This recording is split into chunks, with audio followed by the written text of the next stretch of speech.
దేశ చరిత్రలోనే కీలక ఘట్టానికి తెరలేచింది. మొట్టమొదటిసారిగా డిజిటల్ జనగణన ప్రక్రియ ప్రారంభమైంది. ఈ వినూత్న విధానంతో ప్రజలు తమ వివరాలను తామే స్వయంగా నమోదు చేసుకునే అవకాశం కలిగింది. పలువురు ప్రముఖులు ఆన్లైన్లో తమ వివరాలను నమోదు చేసుకుని ప్రతి ఒక్కరూ పాల్గొనాలని పిలుపునిచ్చారు. మరోవైపు బీసీ కాలం లేకపోవడంపై రాజకీయ రగడ మొదలైంది.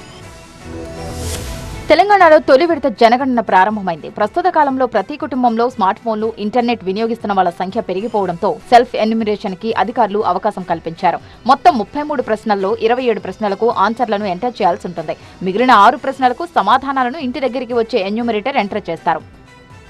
సీఎం రేవంత్ రెడ్డి స్వయంగా తన వివరాలను అధికారిక వెబ్ పోర్టల్లో నమోదు చేసుకున్నారు. ఈ కార్యక్రమంలో ప్రతి ఒక్కరూ పాల్గొని విజయవంతం చేయాలని ప్రజలకు పిలుపునిచ్చారు.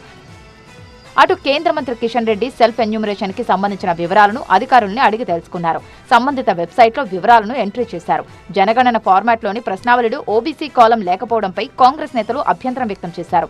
బీసీల సంఖ్య తేలాలంటే తప్పనిసరిగా 34 కాలం చేర్చాల్సిందేనని డిమాండ్ చేశారు.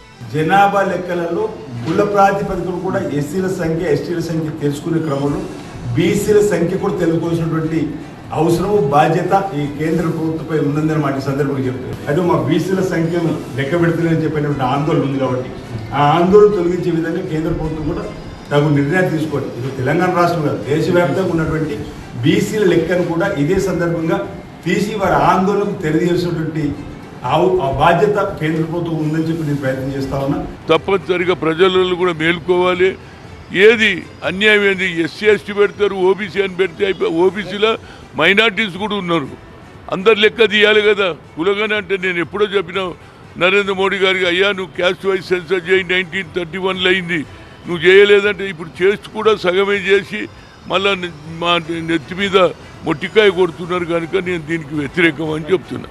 రాజకీయ విమర్శలు ఎలా ఉన్నా ఆన్లైన్లో సెల్ఫ్ ఎన్యూమరేషన్ కి మంచి స్పందన వస్తుందంటున్నారు అధికారులు. స్వీయ గణన పూర్తయ్యాక 11 నెంబర్ల ఐడి జనరేట్ అవుతుందని, దాన్ని జాగ్రత్తగా ఉంచుకోవాలంటున్నారు. ఎన్యూమరేటర్ ఇంటికి వచ్చినప్పుడు ఆ నెంబర్ చెప్పాల్సి ఉంటుందన్నారు. తప్పులు, మార్పులు ఏమైనా ఉంటే ఎన్యూమరేటర్ సమక్షంలో సరిచేసుకునే అవకాశం ఉంటుందంటున్నారు అధికారులు.